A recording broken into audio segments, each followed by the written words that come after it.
sông dài có anh em chẳng ngại, nghĩa tình keo sơn mãi mãi chẳng nhạt phai, và môi buồn về hai nhân tình sẽ như mây trôi, chỉ còn nghĩa nhân hào nam để lại.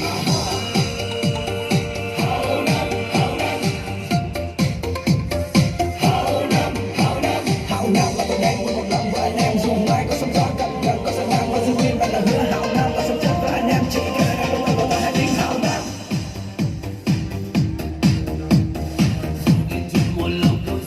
Hào nam, hào nam, hào nam, dòng đời đôi rời đôi rời nhau. Hào nam, hào nam, hào nam, hào nam, hào nam. Anh em xuống phong biến dòng sông dài, có gì ta phải sợ, đất trời bao la khó khăn cùng vượt qua, và một lòng là anh em nguyện sống chết không xa, nơi nào vẫn trong ta tìm đến.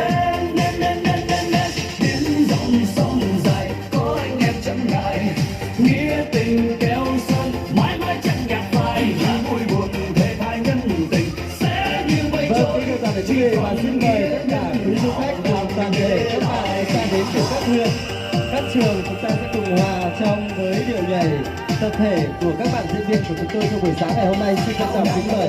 Một lòng với anh em, dù mai có sóng gió cập gần có sóng ngang, có dư duyên và là hứa hào nam có sống chết với anh em, chỉ để anh không có hai tiếng hào nam. Cái nào dạy cho nó sau đây là cùng mấy gió tay sẽ chế ra lo thầu một cái东西rồi cái kỹ là sẽ chỉ mấy đầu trong ngôi cho Một lòng là anh em mình sống chết không xa, nơi nào vẫn trong ta tìm đến.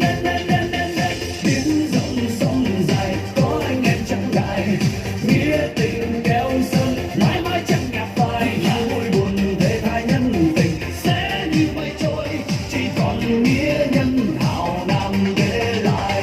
Hào nam, hào nam, hào nam, hào nam, hào nam, hào nam, hào nam, hào nam. không có cho mấy gió tay nên